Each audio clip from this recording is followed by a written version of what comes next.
Halo Sobat Rekap, balik lagi sama Ray di sini. Selamat datang bagi pengunjung baru. Bagaimana kabar Sobat Rekap semua? Semoga sehat dan tetap semangat di segala kondisi. Pada kesempatan kali ini kita akan bahas kecurigaan Ran terhadap Conan yang kembali yakin bahwa Conan adalah Shinichi Kudo. Bahkan berhasil mengambil ponsel Conan dan membuka kata sandinya. Sebelum kita masuk ke alur ceritanya, support kami dengan cara subscribe channel ini yang pastinya gratis. Hanya perlu tekan tombol merahnya saja. Like juga bila suka video ini dan tinggalkan jejak kalian di kolom komentar supaya channel ini semakin berkembang. Share juga ke teman-teman Sobat Rekap semua ya. Jangan lupa nyalakan bel notifikasinya agar tidak ketinggalan updatean video dari channel ini.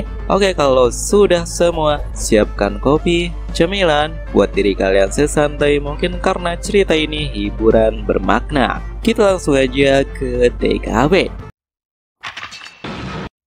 Sinawal cerita Detektif Conan episode 398 sampai 400 dimulai di kantor Detektif Mori. Nampak Conan yang masih berpikir untuk melacak bos organisasi hitam melalui alamat email yang berhasil dia pecahkan, yaitu dari Melody 7 anak alias The Seven Children. Meski begitu, Conan memikirkan resiko yang sangat besar bila gegabah melacaknya secara terburu-buru. Di saat itu Conan dikagetkan oleh Ran yang mengomel karena Conan belum siap-siap. Refleks Conan menutup HP-nya dan tak sengaja meninggalkan di kantor detektif. Di saat itu Ran mengirim pesan kepada Shinichi memberitahukan bahwa mereka akan pergi menyelidiki sebuah kasus. Nah, ketika pesan terkirim, ponsel milik Conan yang tertinggal di meja bergetar. Di saat itulah Ran mulai curiga. Kenapa waktunya bisa bersamaan persis, walau awalnya Ran cuek. Ketika Conan kembali, ternyata HP-nya sedang dipegang Ran.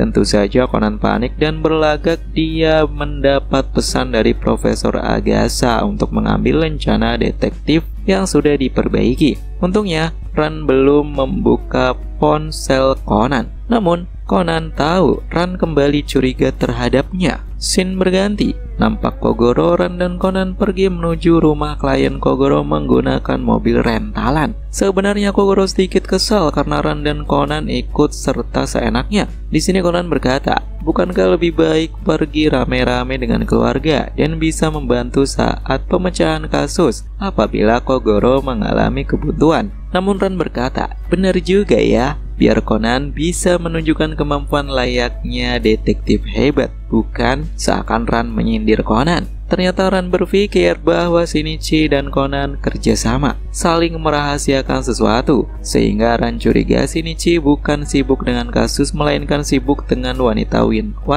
dewasa. Sesampainya di rumah klien, Kogoro, Ran dan Conan masuk. Klien wanita ini bernama Tomoko, seorang ibu rumah tangga. Dia mengundang Kogoro untuk menemukan ponselnya yang hilang 2 hari lalu. Alasannya tidak melapor kehilangan ke polisi adalah di ponsel itu ada riwayat pesan selingkuhannya. Tentu saja Tomoko sudah memberitahu selingkuhannya itu nomor barunya. Tomoko juga sudah mencari sendiri di rumah, termasuk bertanya kepada anggota keluarganya. Namun Tomoko yakin ponsel itu disembunyikan seseorang karena setiap kali ditelepon ada yang mengangkat namun tidak ada orang yang bicara alias hening. Terakhir kali Tomoko menelpon sempat mendengar suara seruling ayahnya. Oleh karena itu, Tomoko yakin ponselnya disembunyikan salah seorang di rumah tersebut. Ternyata terdapat pengalaman pahit 12 tahun lalu dan Tomoko khawatir dirinya akan diceraikan apabila ponselnya dibuka oleh keluarganya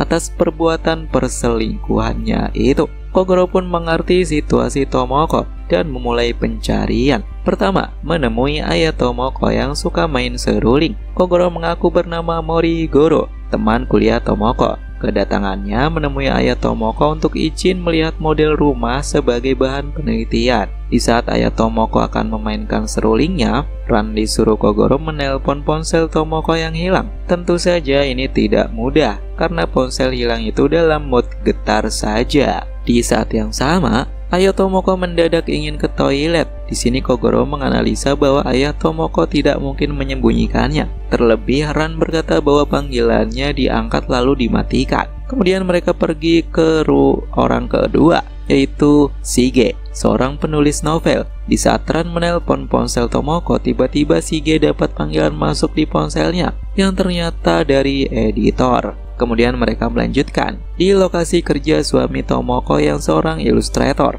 Di sini juga tidak ditemukan petunjuk ponsel Tomoko yang hilang. Namun beberapa detik bel rumah berbunyi. 2 orang ART sudah membukanya. Ternyata tidak ada seorang pun. Menurut Tomoko itu hanya ulah bocil iseng saja, karena sudah sering terjadi. Hal ini jelas diketahui Kogoro, Ran, dan Conan. Dan ternyata Tomoko berhasil menemukan ponselnya. Setelah menunjukkan ke Kogoro, Tomoko berterima kasih dan berkata akan membayar jasa Kogoro via transfer. Sehingga Kogoro, Ran, dan Conan pamit pulang tanpa tahu di mana Tomoko menemukan ponselnya itu. Dalam perjalanan pulang, Conan berkata bahwa dirinya akan mampir ke rumah Profesor Agasa untuk main game, bahkan meminta izin menginap. Namun Ran tidak memberi izin. Ran nampak berusaha akan menginterogasi Conan. Ketika Conan mampir ke rumah Profesor Agasa dan menceritakan situasi dirinya yang dicurigai lagi, di televisi muncul berita yang menewaskan wanita di sebuah mobil dekat dermaga bernama Tomoko. Tentu saja Conan terkejut melihat berita itu. Ringkas cerita, Kogoro, Ran, dan Conan datang ke TKP yang sedang diperiksa polisi. Takagi menjelaskan bahwa korban bernama Tomoko tewas di dalam mobil akibat pukulan keras di kepala dan dapat luka tusuk di perutnya. Di sini Megure sempat teringat kasus yang mirip beberapa tahun lalu. Nah, kedatangan Kogoro nampaknya membuat Megure buyar dan menyuruhnya pulang. Itu bukan urusan detektif. Kogoro pun menjelaskan apa yang terjadi siang tadi, dan akhirnya mereka pergi ke rumah korban. Mereka bertemu 2 ART rumah, dan di saat mengetahui Tomoko kemungkinan tewas dibunuh selingkuhannya, kedua ART itu berkata siang tadi orang berkumis datang membawa anak kecil yang mengaku bernama Morigoro. Tentu saja Kogoro Mori meluruskan penyamaran palsunya siang tadi setelah mendapat pukulan dari salah satu ART menggunakan tongkat vakum. Polisi pun menginterogasi anggota keluarga Tomoko. Namun ketiganya punya alibi. Pada jam kejadian 7.30 malam, ayah Tomoko sedang santai sambil mendengarkan radio. ART-nya yang saat itu membawakan makan malam memastikan bahwa tuannya di ruangannya. Lalu orang kedua, Shige, seorang penulis novel, di saat ART membawakan makan malam, Shige hanya melambaikan tangannya karena dia sedang sibuk menulis novel yang tengah deadline. Kemudian orang ketiga, suami Tomoko, sepanjang hari dia hanya berada di ruang kerjanya. Memang makan malamnya masih utuh karena dia sedang fokus menyelesaikan kerjaan. Biasanya dia akan makan setelah itu. Polisi pun menyimpulkan dari penghuni rumah punya alibi semua. Itu artinya tinggal satu orang, yaitu selingkuhannya. Dan tak lama ada telepon ke rumah. Ternyata pria selingkuhan Tomoko, Megure, yang bicara. Dan ternyata selingkuhannya itu menelpon karena biasanya pesannya akan cepat dibales oleh Tomoko, namun ponselnya tidak aktif pula saat ditelepon. Menurut Megure, pria itu tidak tahu Tomoko telah tewas dan sudah memastikan ke teman yang bersama si pria bahwa mereka berada di sebuah bar di Hokkaido sejak jam 8 malam. Kogoro juga memikirkan untuk menggunakan pesawat saja akan butuh waktu 2 jaman bolak-balik dari rumah itu ke Hokkaido. Jadi selingkuhan Tomoko bukan pelakunya. Kemudian ART-nya memberitahu masalah di rumah tersebut. Pertama mengenai kasus 12 tahun lalu, terbunuhnya seorang wanita di layanan telepon umum. Dia tertusuk dan tewas akibat pukulan di kepala. Di sini Megure teringat kasus lama tersebut. Menurut Megure, kasus itu tidak diketahui akhirnya karena diselesaikan oleh divisi lain. Kasus itu pembunuhnya adalah Esuke. Hal ini membuat Tuan Besar marah dan mencoretnya dari keluarga. Sebagai gantinya, Esuke tidak dilaporkan ke polisi. Lalu beberapa minggu ini, Tomoko sering bertengkar dengan Shige karena kisah dalam novel yang ditulis hampir mirip terjadi pada kehidupannya dan sempat meminta untuk merubah cerita itu. Lalu suami Tomoko sering marah bila ada yang iseng membunyikan bel rumahnya. Itu mengganggu konsentrasinya saat bekerja, apalagi itu sering terjadi beberapa hari ini. Conan pun memastikan ponsel Ran dan menyuruhnya untuk mengecek alamat pengirimannya sudah benar atau tidak. Ternyata alamatnya berbeda alias salah kirim. Kogoro pun berdebat dengan Megure mengenai ponsel Tomoko yang hilang. Bahkan di TKP juga tidak ditemukan ponselnya Tomoko. Sudah dilakukan pelacakan, sayangnya polisi tidak berhasil menemukannya juga. Kemungkinan besar ponsel itu dibawa pelaku dan pelaku sudah berhasil membuka isinya. Di sini nampaknya Ran terus mengawasi Conan, sehingga Conan sendiri tidak bisa mengandalkan Kogoro tidur.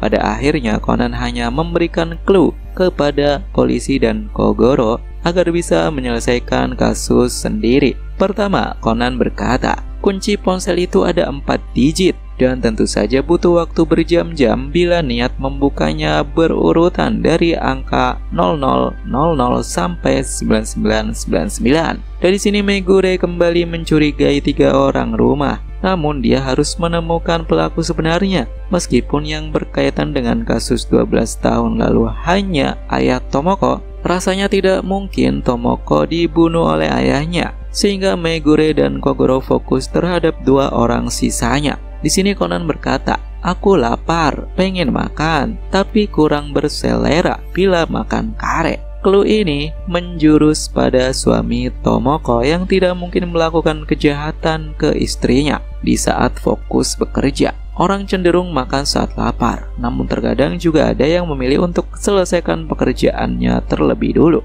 Pada akhirnya Kogoro mengerti bahwa pelakunya adalah Shige, dan Megure juga yakin Shige menyembunyikan sesuatu di kamarnya. Oleh sebab itu, saat ART mengirim makanan, Shige hanya melambai dari balik pintu, karena saat itu perannya digantikan Eisuke yang ada di ruangannya. Awalnya Shige tidak mau mengakuinya, namun setelah terpojok karena kasus 12 tahun lalu diungkap, Kogoro juga berhasil menemukan ponsel Tomoko. Eisuke pun keluar dari persembunyian. Di saat itu Shige mengakui bahwa dia terpaksa melakukan trik yang sama seperti 12 tahun lalu karena Tomoko memerasnya. Ternyata Tomoko berhasil menemukan ponsel hilangnya yang dipegang Eisuke saat sembunyi, dan Tomoko mengancam keberadaan Eisuke kepada Shige. Shige dan Eisuke sudah lama saling membantu. Yang menulis novel itu ternyata Eisuke. Shige pun teringat kasus 12 tahun lalu saat Eisuke menusuk wanita. Ternyata wanita itu belum tewas. Shige mendatanginya.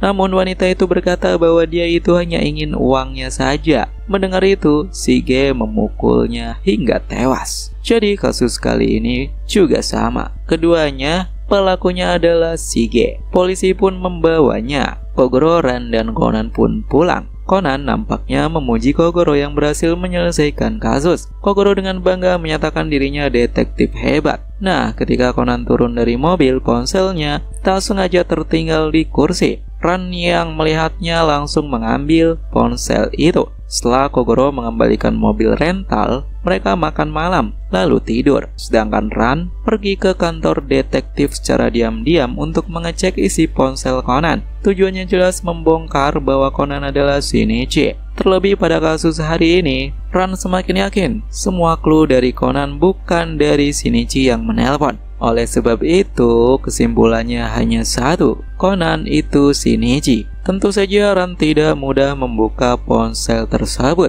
karena terkunci. Meskipun Ran sedikit galau dan pasti kecewa karena Conan tahu rahasia Ran, dan Ran sudah pernah curhat kepada Conan. Apalagi mereka sudah tidur bareng, mandi bareng juga. Namun Ran berusaha kuat membuktikannya dengan membuka ponsel itu. Setelah 2000 kali kode dimasukkan, nampaknya Ran mulai mengantuk karena sudah lewat tengah malam. Tak lama terdengar jalanan berisik oleh mobil. Di sini Ran teringat dengan Shinichi saat berdebat mengenai kode angka saat di bis. Shinichi hafal kode angka dengan membaca plat nomor. Dan tak sengaja Shinichi melihat plat nomor mencurigakan yang artinya pencuri. Shinichi pun turun dan melapor ke polisi. Sedangkan Ran disuruh pulang duluan karena sudah malam. Tak lama Ran mendapat kabar bahwa mobil pencuri itu berhasil ditangkap. Ternyata mereka telah merampok bank. Dari kejadian itu, Ran teringat bahwa Shinichi suka Holmes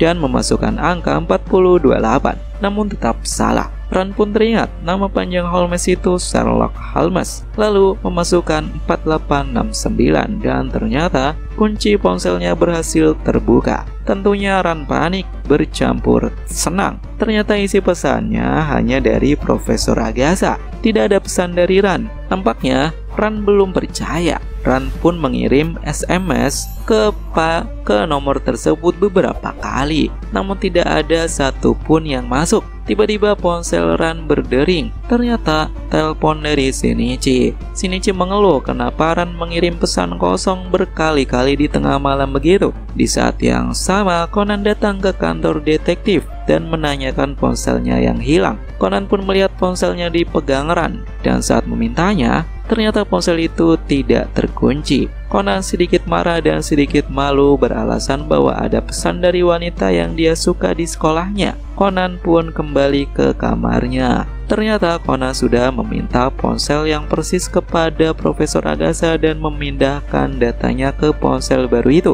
Sehingga kini dia punya 2 ponsel. Meskipun beresiko, Conan melakukan itu agar Ran lebih tenang dan bisa menghubunginya kapanpun. Conan menggunakan trik tape recorder berisi rekaman suara Shinichi untuk menelpon Ran, sehingga Ran pun kini tidak mencurigainya lagi.